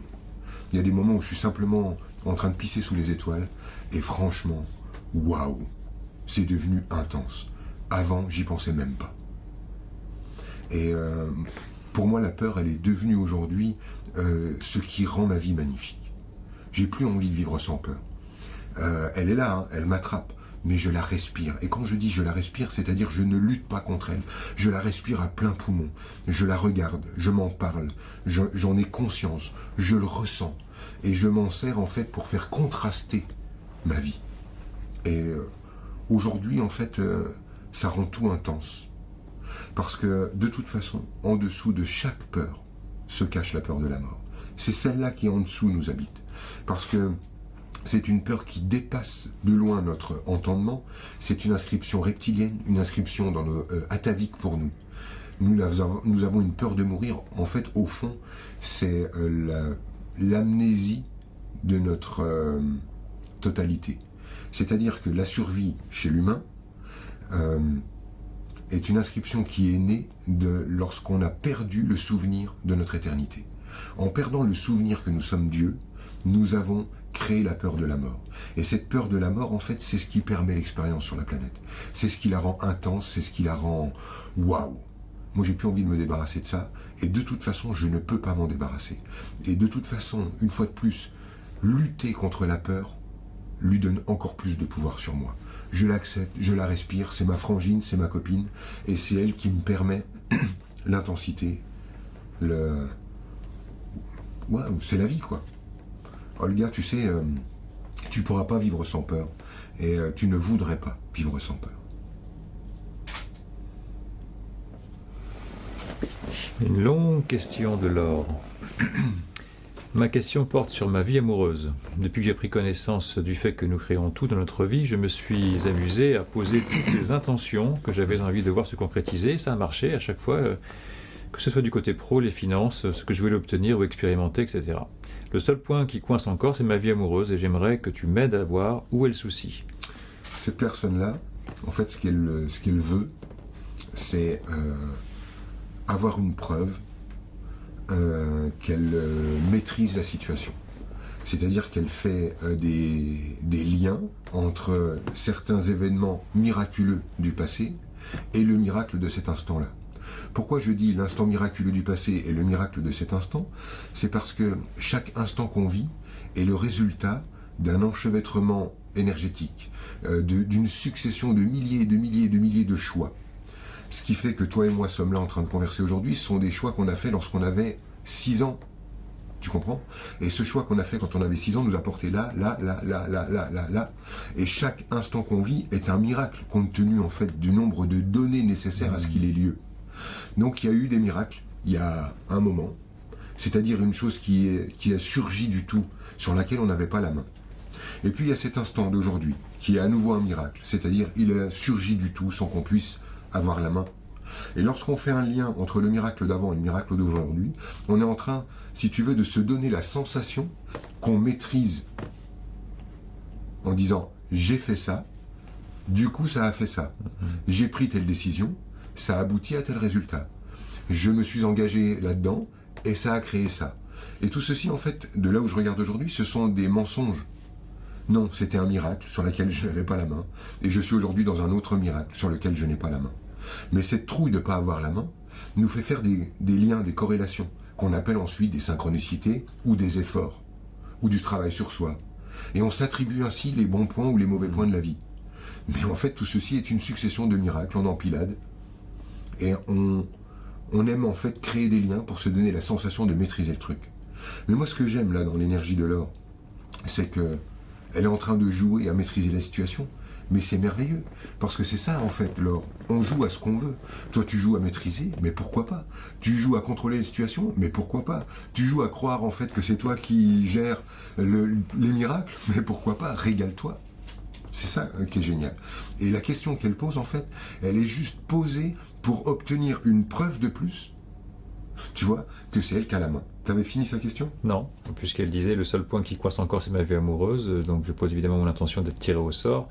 Maintenant que j'ai balancé que tous mes souhaits se concrétisaient toujours dans l'univers, l'univers, ne va pas me faire mentir, quand même. Voilà. Tu vois le truc? Elle veut avoir la preuve qu'elle obtient toujours ce qu'elle veut, et on lui offre une fois de plus la preuve qu'elle obtient toujours ce qu'elle veut. On devient le vecteur de l'univers qui joue avec elle. Elle a envie de jouer, à avoir le sentiment qu'elle maîtrise la situation et que si elle décide que sa question sera choisie, elle sera choisie et elle est choisie. Et nous, là-dedans, tu vois, c'est ça qui est merveilleux, c'est qu'on est des pantins dans l'histoire, on est simplement les vecteurs qui permettons à l'or de jouer avec l'or. Bon, il y a quand même une dimension dans laquelle elle n'arrive pas à maîtriser, non? C'est le côté... C'est le côté amoureux. Le côté amoureux, ouais, c'est ça. Ouais. Mais évidemment, elle est aussi consciente qu'elle obtient exactement ce qu'elle veut du point de vue amoureux. Ouais. Hein, bah oui, non mais là, de toute façon, tu sais, il n'y a pas besoin de refaire ça. Vous savez parfaitement que lorsque vous n'obtenez pas ce que vous voulez, la vraie question qui est judicieuse, c'est de vous dire pourquoi je ne désire pas cela. Et alors, avec l'honnêteté qui te caractérise, tu n'auras aucun problème pour voir pourquoi tu ne veux pas d'homme dans ta vie aujourd'hui. Erad, je suis thérapeute, mais si j'attends mes consultations pour manger, je vais enfin perdre du poids. Attends, quoi ? Erad, Oui. je suis thérapeute, mais si j'attends mes consultations pour manger, je vais enfin perdre du poids. Voilà, pas assez de clients. Ok. Ma question du jour, que faire ? Que puis-je faire contre ces problèmes d'hémorroïdes qui me polluent l'ambiance depuis des mois ? Qu'est-ce qui se joue à travers ça ? Qui me pollue l'ambiance. Toi, t'appelles ça l'ambiance. Ok, moi je suis assis sur mon ambiance, donc si j'ai bien compris ton cheminement. Les hémorroïdes renvoient sur l'inquiétude matérielle. Hein, les crises hémorroïdaires, elles renvoient sur la peur de ne pas pouvoir subvenir à mes besoins ou aux besoins de mes enfants. C'est la peur de mon avenir matériel, les hémorroïdes. Donc ça colle assez avec ta question. Donc le corps prend en charge par ses symptômes la question sous-jacente. Cela dit, ce qui est intéressant dans la question là d'Erad, c'est si vous êtes en transition, c'est-à-dire que vous avez un boulot que vous qualifiez aujourd'hui d'alimentaire et que vous avez envie de changer de boulot pour faire un boulot que vous qualifieriez comme étant plus proche de vos préoccupations parce que vous êtes vachement tourné vers l'humain ces derniers temps. La connasse a ressurgi en moi. J'ai vu. J'essaye plus de la contrôler. C'est ma part misogyne. Entendons-nous bien. Vous avez un boulot avec lequel vous mangez. Et vous souhaitez vous tourner vers une nouvelle activité. Pourquoi pas, votre liberté est totale et souveraine. Cependant, si vous quittez votre boulot d'aujourd'hui pour vous lancer à corps perdu dans votre nouvelle activité, vous allez d'un seul coup dépendre des gens qui vont venir vous voir. Et lorsque vous dépendez des gens qui viennent vous voir, quand c'est eux qui vous font manger, d'un seul coup, en fait, votre énergie se décale, parce qu'il y a la notion de survie qui entre en jeu. Et d'un seul coup, vous allez, et c'est là, en fait, que pour moi, on bascule de thérapeute à thérapeute. Excusez-moi pour le mot et la vulgarité du mot. Mais basculer de thérapeute à thérapeute, c'est lorsque, d'un seul coup, je dois me vendre pour que l'autre me nourrisse. C'est-à-dire que là, je vais me mettre plus ou moins consciemment, à dire à l'autre ce qu'il a besoin d'entendre, à laisser l'autre dans une perspective où il doit quitter mon cabinet en m'aimant, pour qu'il puisse aller porter la bonne parole et me renvoyer du monde, parce que j'ai besoin d'eux pour manger. Du coup, en fait, ça envoie tellement d'enjeux dans la relation que vous perdez votre liberté de dire tout et n'importe quoi, et d'agir n'importe comment. Et dire tout et n'importe quoi, et agir n'importe comment, c'est le moyen pour vous de renouer avec votre spontanéité, et donc de renouer avec votre talent naturel. Vous vous coupez de votre talent naturel lorsque vous devez manger avec les gens qui viennent vous voir. Si vous continuez votre travail que vous aviez qualifié d'alimentaire, et que vous commencez de faire votre boulot, mais que votre nouveau travail, votre nouvelle activité, mais que ça ne soit pas elle qui vous nourrit, d'un seul coup, en fait, cette relation étant dénuée d'enjeux, vous allez oser être cette nouvelle personne. Vous allez oser dire ce qui vous passe par la tête. Vous allez oser faire n'importe quoi. Et c'est là que vous allez devenir merveilleux dans votre action. Tu comprends ce que je veux dire ? Très bien, mais du coup, je me demande comment tu as fait, toi, parce que tu es dans cette situation-là. Potentiellement. Mais moi, quand j'ai commencé, j'ai continué de travailler. J'avais ma tournée de marché qui me faisait manger, qui remplissait mon frigo et qui nourrissait ma famille. Et j'avais largement le temps de créer une nouvelle activité. Et lorsque cette nouvelle activité est devenue suffisante pour que j'arrête l'autre, j'ai arrêté l'autre. Parce que sinon, en fait, je me mettais tellement à dépendre de cette nouvelle activité que j'avais plus droit à l'erreur. Et quand tu n'as plus droit à l'erreur, bah, tu es obligé de dire les choses vraies. Et quand tu dis des choses vraies, bah, tu es obligé de tout sous-peser avec le mental en disant c'est vrai, c'est faux, c'est vrai, c'est faux. Et d'un seul coup, tu ne te permets plus la clairvoyance. Parce que la clairvoyance, elle ne surgit que lorsque tu dépasses la question du vrai et du faux. La clairvoyance, c'est quand je dis quelque chose qui n'est pas vrai pour moi dans l'instant. C'est quand je dis simplement ce qui se produit, ce qui jaillit. Et on ne peut pas mieux couper le jaillissement qu'en étant accroché en dessous à une question de survie. Donc garder mon boulot alimentaire me permet de faire l'autre métier d'une façon magnifique. Et d'ailleurs, c'est là que les gens se prennent les pieds dans le tapis. C'est que comme ils ont leur boulot et qu'au départ, ils font l'autre business, si tu veux, un petit peu en dilettante, ben, ils ont des résultats incroyables. Parce que c'est dénué d'enjeux, parce qu'ils sont libres, parce qu'ils n'ont pas mis une carte « je suis professionnel d'eux ». Et là, d'un seul coup, ils sont d'une puissance incroyable. Et dès que d'un seul coup, ils abandonnent ce qui les fait manger et qu'ils deviennent professionnels, je l'ai mis sur ma carte, je suis censé changer ta vie parce que je te l'ai vendu, waouh, là ça devient compliqué. Toi, tu as déjà été tenté par cette espèce de survie, de thérapeute? Grave. Lorsque je me souviens de mes stages du début, je me souviens d'un moment vraiment particulier où j'étais dans un groupe et je venais de débuter et j'avais vraiment des montées de trouille, tu vois, parce que la clairvoyance, ça te fout les jetons quand tu te mets à dire des phrases que tu ne comprends pas. C'est stressant. Aujourd'hui, ça coule en continu, mais au départ, je te jure que pour chaque réponse, j'avais une goutte de sueur qui tombait. Et j'étais dans ce groupe, et à un moment donné, en fait, je sens que la peur a gagné, que là, je suis dans la trouille, et que je sens que le groupe m'échappe, que j'ai pas le niveau, que j'ai pas les épaules, qu'ils sont en train de m'envahir, de me déborder, et de me renvoyer à un petit Franck qui sait plus rien. Et moi, je leur ai vendu, je sais. Et j'ai vraiment eu la trouille. Et dans le moment-là, je me souviens avoir dit au groupe, j'ai arrêté le truc et j'ai dit, écoutez, ça fait 1 heure que je vous dis tout ce que vous avez envie d'entendre, parce qu'en fait, j'ai la trouille. Là, je suis en train d'avoir peur de vous et je n'ose plus être qui je suis. Et dans le moment-là, en fait, j'étais vraiment en train de dire, ok, tant pis si j'abandonne, tant pis si j'ai tout perdu. Mais le groupe, au moment-là, m'a aimé comme jamais je me suis senti aimé. Ça a été fou, parce que je me suis mis à poil, je me suis démasqué, et j'ai reçu plus d'amour que lorsque j'avançais avec mon masque.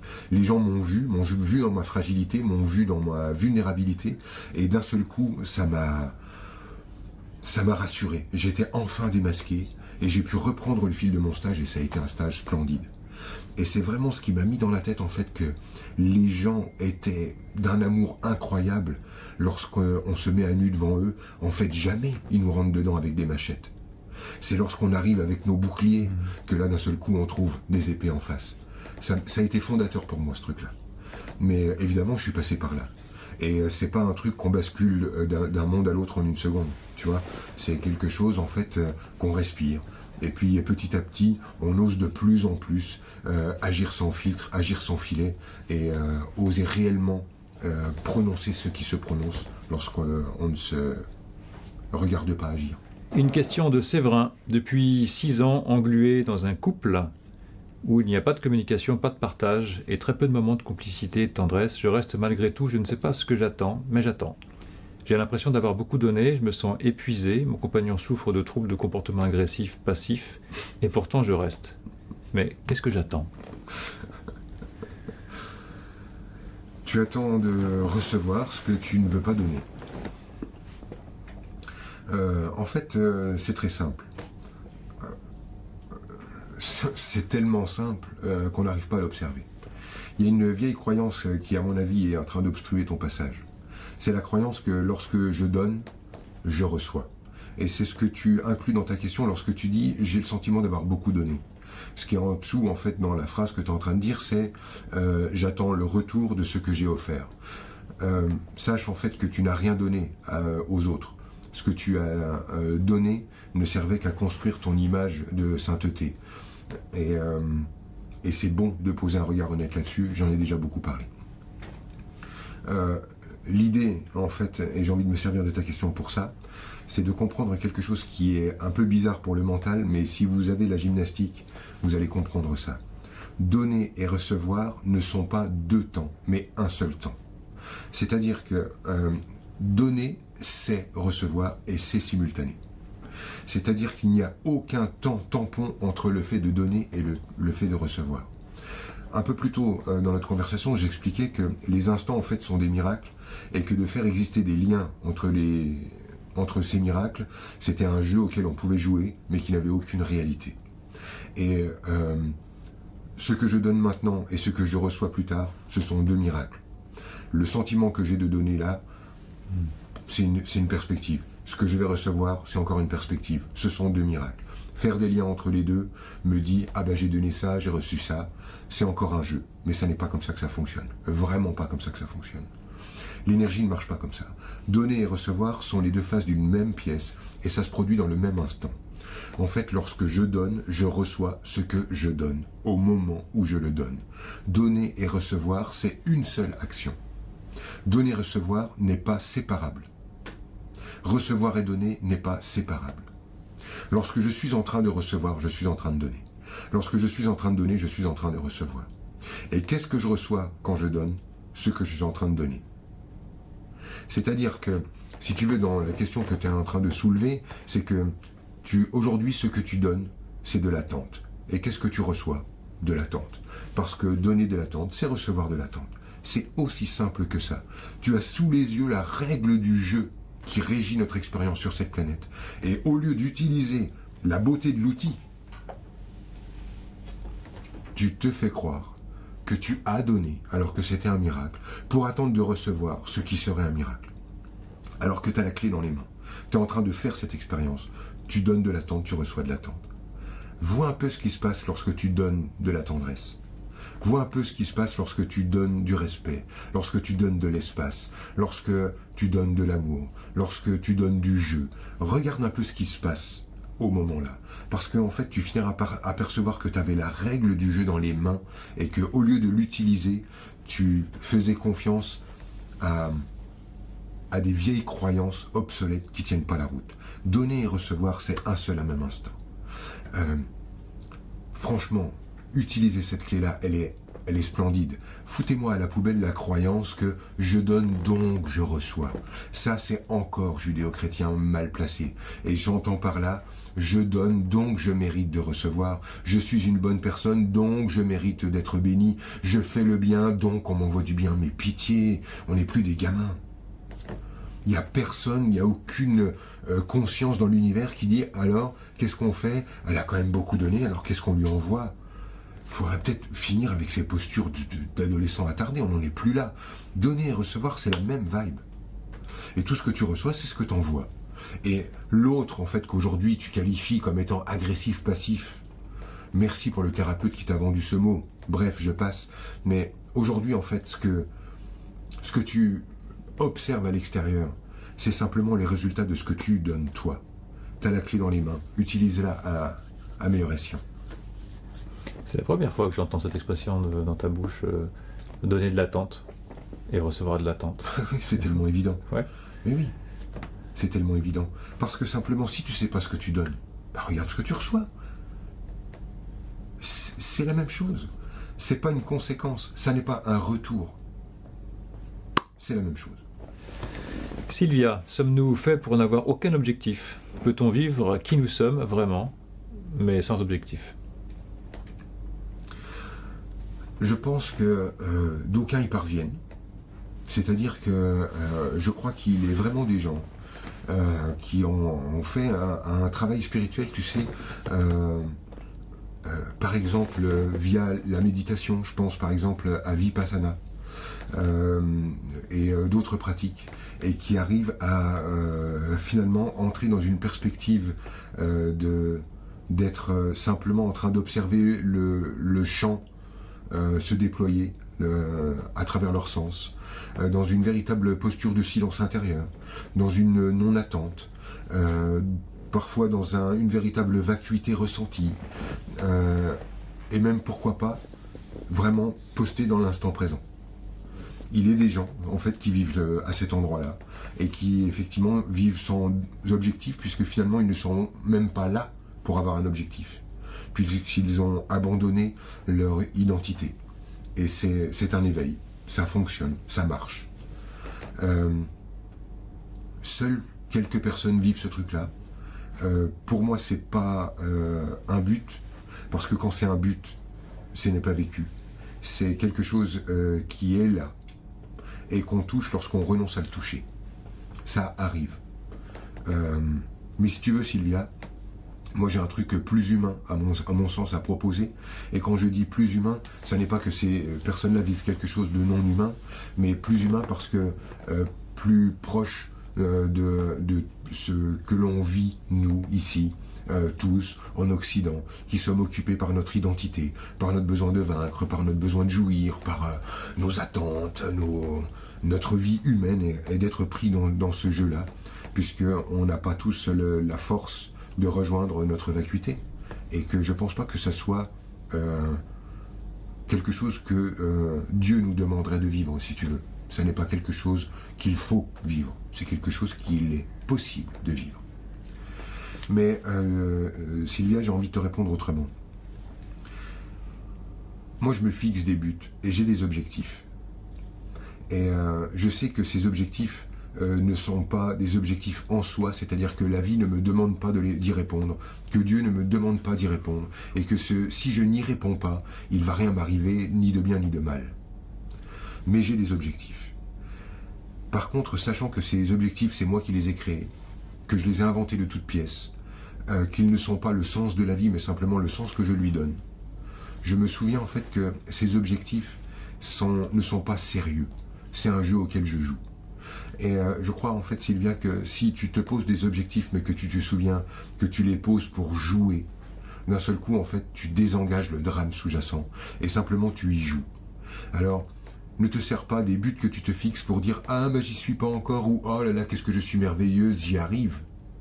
Parce qu'en fait, dans les deux cas, tu seras en train d'utiliser le but pour te positionner comme étant soit une héroïne, soit une victime. Simplement pose l'objectif et souviens-toi simplement que tu es en train de jouer. Voilà. Pourquoi pas y jouer? Que tu joues à être dans la vacuité, dans le silence intérieur, ou que tu joues à rejoindre un endroit, souviens-toi simplement que tu joues. Parce que c'est ça en fait la clé sous-jacente. C'est simplement se souvenir que tout ceci n'est pas si sérieux. Lucie, j'ai des douleurs aux pieds et au coccyx que je n'arrive pas à traiter. Aurais-tu une piste à me donner pour que je puisse me libérer? Oui, bien sûr. Comment elle s'appelle? Lucie. Lucie. Ok. Les douleurs dans les pieds et dans le coccyx renvoient directement sur la peur de ressembler à ma mère. Les pieds, en fait, c'est la peur de poser les pas dans les pas de ma mère. Et le coccyx renvoie sur la peur d'adopter la structure fondamentale, c'est-à-dire la structure osseuse, qui renvoie sur l'idée d'accepter les mémoires de ma mère.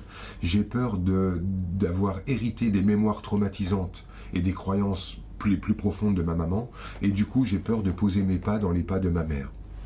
Lucie, je te conseillerais ce que je conseille habituellement dans ce genre de circonstances, c'est-à-dire d'accepter le paquet de naissance que tu as choisi d'avoir. L'idée c'est, j'accepte de reconnaître que je suis la fille de ma mère, que je porte son hérédité, que finalement je porte peut-être même ses croyances inconscientes, et ainsi reconnaissant que je suis comme elle, je vais pouvoir peut-être ajouter quelque chose à ce qu'elle est. C'est-à-dire non plus je fais autrement, je ne le fais pas comme ma mère, mais je suis comme elle et je vais simplement y ajouter ma couleur. Je pense que c'est plus judicieux que de vouloir lutter contre ton propre sang. En tout cas, c'est ça l'énergie en dessous. Et notre dernière question de cette causerie numéro 2, de Valérie. Je n'arrive pas à manger la majorité des fruits et légumes. J'ai une sensation de dégoût quand j'essaye d'en manger. D'où cela vient-il? Ok. Sensation de dégoût lorsque je mange des fruits et légumes. Alors ça renvoie en fait sur le dégoût du règne végétal. Si tu veux, en fait, à l'intérieur de nous, on a donc plusieurs centres d'énergie. Le premier renvoie sur le minéral, le deuxième sur le végétal. Le deuxième centre d'énergie renvoie sur la sexualité, les émotions, les appétits, la créativité. Chez cette personne dont j'ai oublié le prénom, tu m'as dit Valérie. Valérie, en fait, ça renvoie en dessous sur le dégoût du règne végétal, renvoie sur le dégoût de la sexualité. Le règne végétal n'est que sexualité. Ça n'est que des vulves et des pistils, qui sont en fait des systèmes de reproduction. Tout le système végétal est posé sur la question de la reproduction. En fait, le règne végétal, c'est du sexe, du sexe, du sexe et du sexe, et que des représentations de vulves et de phallus.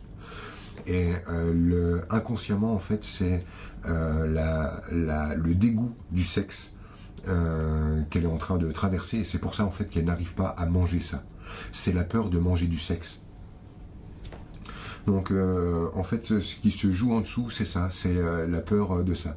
C'est marrant parce qu'à un moment j'avais une voisine et la voisine avait une tendance, c'est que tous les week-ends elle sortait nettoyer son jardin. Et elle bétonnait son jardin. C'est-à-dire qu'elle coupait un arbre en disant celui-là il sert à rien, puis on va raccourcir la haie, et puis là on va mettre des autobloquants, puis là machin. Et son jardin ressemblait de plus en plus à une aire de parking en béton. Et quand je me suis plongé dans son énergie en dessous, en fait c'était exactement la même énergie. C'est-à-dire qu'elle avait honte du règne végétal, elle avait honte de la sexualité. Alors dans son jardin, elle essayait d'éradiquer le sexe de son jardin. Et c'est marrant l'image, et donc je parle de ça avec le propriétaire de ma maison avec qui je disais en fait elle est en train d'essayer de bétonner sa sexualité, et il me dit bah ça m'étonne pas, elle couche avec l'autre voisin. Et en fait elle était honteuse de son adultère et d'être prise dans des désirs et de devoir y répondre, et elle essayait inconsciemment en fait de bétonner sa sexualité pour cacher la honte qu'elle avait de l'adultère qu'elle vivait. Tu vois le truc ? Ouais. Et Valérie, en fait, c'est un truc comme ça que tu es en train de vivre à l'étage du dessous. C'est pas une question de nourriture, mais une question de sexe. Bon, surprenant. Écoute, voilà, c'est marrant. Bien, ce que j'ai aimé en fait à travers là ce qu'on a bougé ensemble dans cette causerie, c'est que j'ai senti que dans le groupe, les questions qui étaient posées, je ressentais quelque chose que je n'ai pas ressenti dans les causeries d'avant. C'est que là, il y avait un espace pour les autres.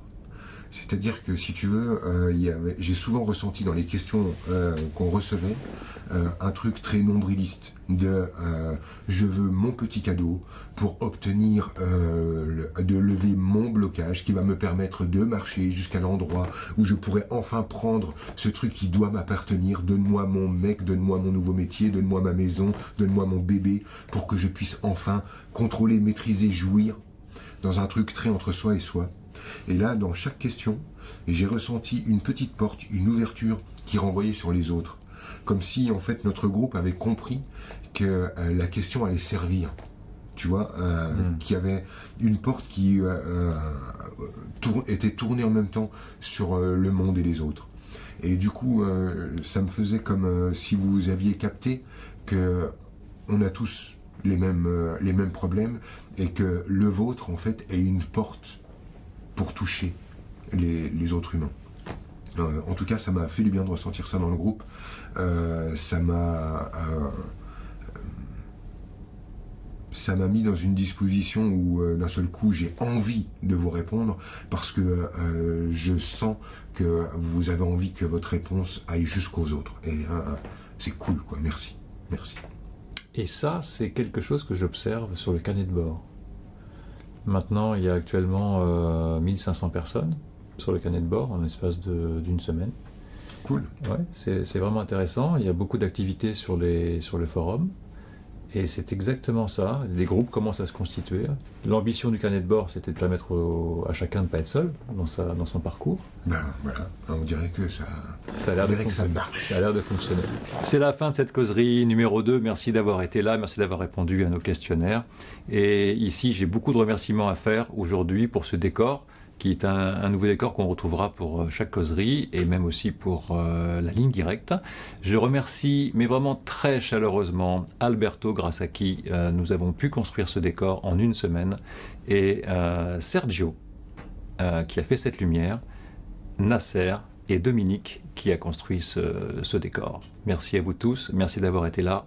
À très vite pour la prochaine. La prochaine est d'ailleurs planifiée. Ah ouais ? Ouais, pour le mois de juin, au 30 juin. Et remercions Vanessa, ta future épouse. Eh oui. Et oui. Et Isabelle, et aussi Benjamin et Joseph, qui nous aident pour le carnet de bord et tout le reste. À très vite. Allez, on y va. Alors, je vais la refaire. Merci à toute l'équipe, Dominique, Nasser. Attends, mais je veux pas. Alors, Pardon. Non, mais je t'en prie, j'adore quand tu rigoles. Et Silvio qui a fait toute cette lumière. C'est vraiment nul, quoi, le truc. Je me disais, mais oh, il va me dire si c'est pas ça. Comme Sergio Leone. Si Tu veux pas Sergio Leone, je vais me souvenir. On coupe.